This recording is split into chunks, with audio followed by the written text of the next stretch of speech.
Hello everyone, welcome to Java course on code mode. आज की इस क्लास में हम पास बाय वैल्यू और पास बाय रेफरेंस के बारे में पढ़ने वाले हैं। तो जब भी हम अपने किसी फंक्शन को कॉल करते हैं और कोई वैल्यू पास करते हैं तो वैल्यूज़ को पास करने के हमारे पास दो तरीके हो सकते हैं। पहला होता है हमारे पास बाय वैल्यू और दूसरा होता है pass by reference. Pass by value में क्या होता है, जब हम अपने फंक्शन को वैल्यू पास करते हैं तो जो हमारी वैल्यू पास होती है उसकी एक नई कॉपी बनती है। बट पास बाय रेफरेंस में जो हमारी एक्चुअल वैल्यू होती है हमारी वही वैल्यू पास होती है। हमने इससे पहले एक्चुअल और फॉर्मल पैरामीटर्स पढ़े थे। हमारे एक्चुअल पैरामीटर्स कौन से होते हैं और फॉर्मल पैरामीटर्स कौन से होते हैं। तो जब हम अपना पास बाय रेफरेंस यूज़ करते हैं तो हमारा एक्चुअल पैरामीटर पास होता है, और जब हम पास बाय वैल्यू यूज़ करते हैं तो हमारे फॉर्मल पैरामीटर यूज़ होते हैं। जब हम पास बाय वैल्यू यूज़ करते हैं तो हमारी जो वैल्यू होती है उसकी एक नई कॉपी बन जाती है, और जो हमारी एक्चुअल कॉपी होती है वो एक जगह पे मेमोरी के अंदर सेफ रहती है। तो आज की इस क्लास में हम इन्हीं चीज़ों के बारे में देखेंगे। तो सबसे पहले यहाँ से स्टार्ट करते हैं, हमारे पास बाय वैल्यू होता क्या है। तो बेसिक मैंने आपको डेफिनेशन बता दी है। अब हमारे पास एक प्रोग्राम है, उससे देखेंगे। तो इस प्रोग्राम में हो क्या रहा है, हमारे पास सबसे पहले मेन क्लास है, उसके बाद हमारे पास एक फंक्शन है F1 नाम से, उसको अभी रहने देते हैं, अपने मेन फंक्शन को देखते हैं। मेन फंक्शन में हमारे पास सबसे पहले एक वेरिएबल है जिसका नाम है a। अब हमारा a 10 पे इनिशियलाइज है, और उसके बाद हम क्या कर रहे हैं, अपने F1 फंक्शन को कॉल कर रहे हैं। या मैं फंक्शन बोल रहा हूँ या फिर मैं मेथड बोलूँ तो बातें दोनों सेम ही है, हमारा फंक्शन और मेथड सेम ही होता है। अगर मैं यहाँ पे अपने F1 मेथड को कॉल करता हूँ तो यहाँ से जो मेरा a है वो जाके मेरे b के अंदर सेव हो जाएगा, और फिर मैं b को इंक्रीमेंट कर रहा हूँ और उसके बाद अपने b को प्रिंट करा रहा हूँ। जब मेरा ये मेथड कंप्लीट हो जाएगा उसके बाद मैं अपने यहाँ पे a को प्रिंट करा रहा हूँ। अब मैं अगर इसको एक बार रन करके दिखा दूं तो जो मेरा आउटपुट है वो है 11 और 10। 11 क्यों है, क्योंकि मैंने जब यहाँ पे F1 को कॉल किया था उसके बाद में मैंने अपने b की वैल्यू को इंक्रीमेंट किया था। मेरे a की वैल्यू यहाँ पे 10 थी और मैंने a की वैल्यू ही पास करी थी जो मेरे b के अंदर आके सेव हो गई थी, और उसके बाद b को इंक्रीमेंट करके मैंने यहाँ पे उसको प्रिंट करा दिया था। वो मेरे को यहाँ पे 11 मिल चुका है। उसके बाद मैंने अपने a को प्रिंट कराया तो मेरे को यहाँ पे 10 मिला।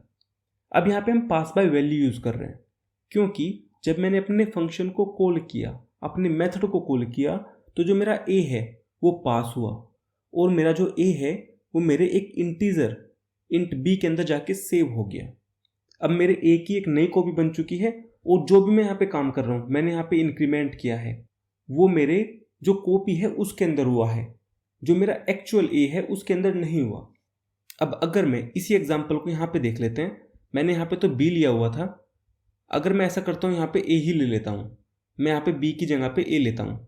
अब मैंने यहाँ पे जो फंक्शन से पास किया है, मैंने मेथड को जब कॉल किया और फिर मैंने अपना a पास किया, तो यहाँ पे मैंने a के अंदर ही सेव कराया। बट यहाँ पे डिफरेंस क्या है, अगर मैं इसको एक बार रन करा के दिखा दूँ तो यहाँ पे भी आउटपुट बिल्कुल सेम है, यहाँ पे 11 है और 10 है। यहाँ पे भी आउटपुट बिल्कुल सेम था, 11 है और 10 है। बट हुआ क्या है, हमने यहाँ पे b लिया था और यहाँ पे हमने a लिया था, तो दोनों में हो क्या रहा है, हमारी एक अलग कॉपी बन रही है। हमारा जो यहाँ पे F1 है उसकी एक अलग मेमोरी है, हमारा जो मेन है उसकी एक अलग मेमोरी है। ये कुछ इस तरह से है, मान लेते हैं ये मेरा एक मेन फंक्शन है, मेन मेथड है, ये मेरे मेन मेथड की मेमोरी है, और ये मेरे जो F1 मेथड है उसकी मेमोरी है।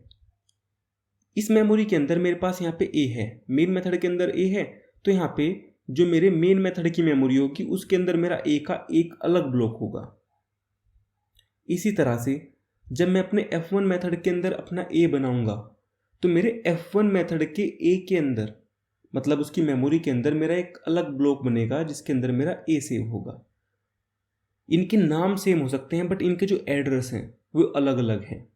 ये मेरी एक कंप्लीट मेमोरी है, उस मेमोरी के अंदर मेरे पास दो अलग अलग मेमोरी है, एक है मेरी मेन मेथड की, एक है मेरे F1 मेथड की। जो मेरे F1 मेथड की है उसके अंदर भी मेरे पास एक a है, उसके लिए एक अलग ब्लॉक है। जो मेरा मेन मेथड है उसके अंदर भी मेरे पास एक a है, एक वेरिएबल है a नाम से, उसका भी एक अलग ब्लॉक है। तो इस तरह से होता है। और जो हमारे यहाँ पे मेमोरी होती है, हमारा जो मेथड है वो मेमोरी यूज़ करता है, उसके लिए वो स्टैक का यूज़ करता है।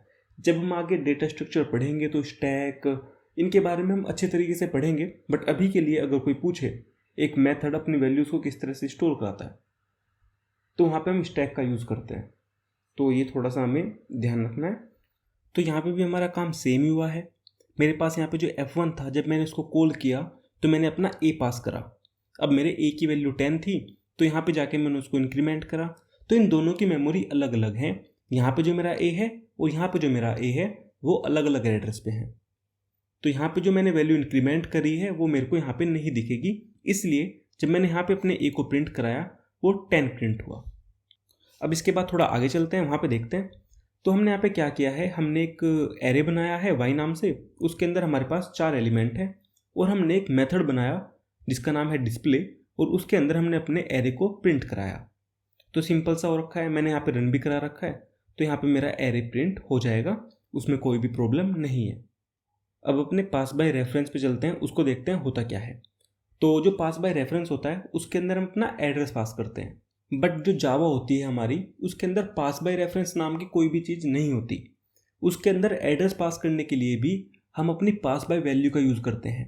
तो जब भी हम अपने पास बाय रेफरेंस यूज़ करना है तो एक्चुअली में हम बैकग्राउंड में जो भी हमारा काम चल रहा है वो पास बाय वैल्यू पे चलता है, वहाँ पे पास बाय रेफरेंस नहीं होता। तो जब भी अगर कोई क्वेश्चन पूछे हमारा जावा पास बाय रेफरेंस रखता है या नहीं रखता है, तो उसका आंसर है नो। बट हम जावा में पास बाय रेफरेंस यूज़ कर सकते हैं। वो किस तरह से करते हैं अब वो देखते हैं।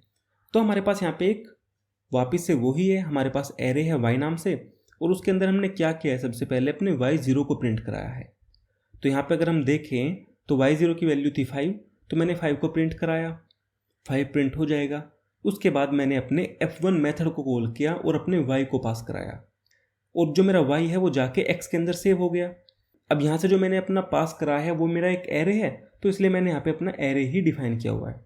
अब मैंने उस एरे की जो 0 इंडेक्स पे एलिमेंट है उसको इंक्रीमेंट करा, तो मेरा यहाँ पे जो y था वो ही मेरा सेम x के पास जाएगा। तो जो मेरा x होगा वो भी होगा 5, 10, 15 और 20। तो मेरा यहाँ पे जो 0 इंडेक्स पे एलिमेंट होगा वो होगा 5। तो मैंने यहाँ पे अपने 5 को इंक्रीमेंट करा और जब उसको प्रिंट कराया तो मेरा 6 प्रिंट हुआ।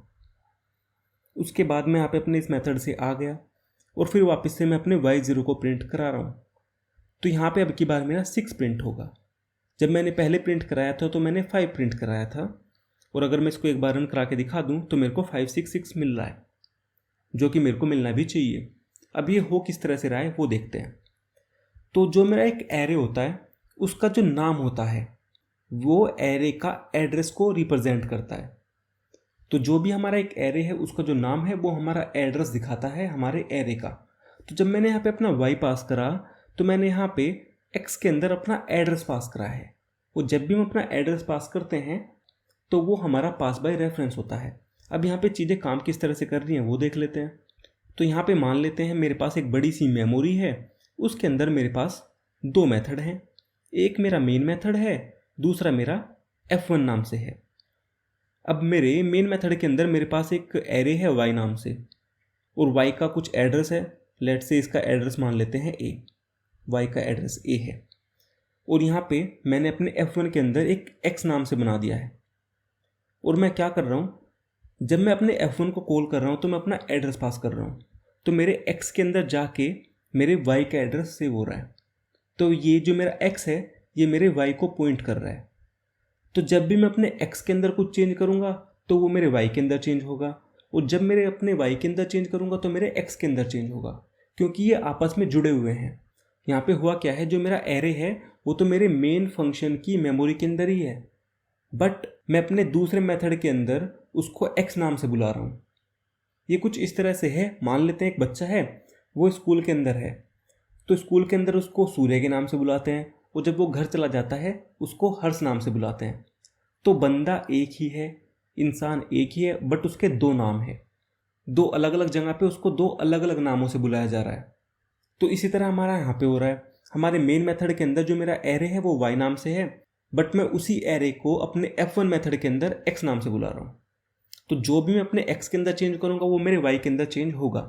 मैंने यहाँ पे उसको इंक्रीमेंट करा था तो मेरा 5 से 6 हुआ था, तो इसलिए मेरा यहाँ पे 6 हो रहा है। तो इस चीज़ का हमेशा ध्यान रखना है, जो हमारा एरे होता है वो हमेशा पास बाय रेफरेंस यूज़ होता है, क्योंकि जब हम अपने एरे का नाम पास करते हैं तो एक्चुअली में हम अपना एड्रेस पास कर रहे हैं। अब इसके बाद हमारे पास एक एग्जांपल भी दे रखा है, ये हमारा पास बाय रेफरेंस का है, ये हमारा पास बाय वैल्यू का है। तो पास बाय वैल्यू में होता क्या है, अगर हमारे पास एक कप है और हम उसको खाली किसी को दे देते हैं और वो उस कप को भर देता है पानी से, तो जो हमने कप दिया है, मतलब जो हमारे पास कप था, वो खाली ही रहेगा, वो नहीं भरेगा। बट पास बाय रेफरेंस में क्या होगा, अगर हमारे पास एक कप है और हम उसको दे देते हैं, तो अगर वो बंदा भर देता है तो जो हमारे पास कप होगा वो भी भर जाएगा। इसके अंदर हम क्या कर रहे हैं, कुछ इस तरह से है। पास बाय रेफरेंस मैंने बता दी, एक जगह पे एक बाल्टी रखी हुई है मैंने, या फिर मैंने एक कप रखा हुआ है और मैं कह रहा हूँ कि जाओ तुम इस कप को भर दो। जो बंदा इस कप को भरेगा उसने तो इसके अंदर पानी डाल दिया।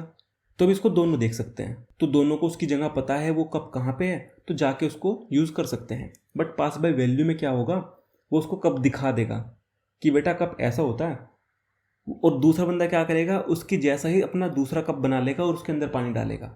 अगर ये कप है और मैं दूसरे बंदे को दिखा दूं कि कप ऐसा होता है, तो वो क्या कर रहा है, अपने घर पे जाता है, अपना कप अपने आप बनाता है, एक तरह से उसकी कॉपी बना लेता है और उसके अंदर पानी डालता है। बट इसमें क्या होता है, हम कप दे देते हैं, ले बेटा कप ले ले और इसी कप के अंदर तू पानी डाल ले। तो कुछ पास बाय रेफरेंस और पास बाय वैल्यू इस तरह से काम करती है। आई थिंक आपको समझ आया होगा। तो यहाँ से इस पूरे लेक्चर से 2-3 बातें निकल के आती हैं। एक तो हमारे एरे का नाम एड्रेस बताता है, और दूसरा हमारे जो जावा होती है उसके अंदर हमारे पास पास बाय रेफरेंस नहीं होता, हम हमेशा पास बाय वैल्यू ही यूज़ कर रहे होते हैं, बट हम अपना एड्रेस पास कर सकते हैं। अब इसके बाद आपके पास एक छोटी सी क्विज होगी जिसको आपको सोल्व करना है। अगर आप इस वीडियो को यूट्यूब पे देख रहे हैं तो आपको वीडियो को लाइक करना है, चैनल को सब्सक्राइब करना है। अगर आप इस कोर्स को देखना चाहते हो तो इस कोर्स का लिंक आपको डिस्क्रिप्शन के अंदर मिल जाएगा, आप वहाँ से जाके इस कोर्स को देख सकते हो। तो मिलते हैं अगली क्लास के अंदर, तब तक के लिए thank you and bye bye.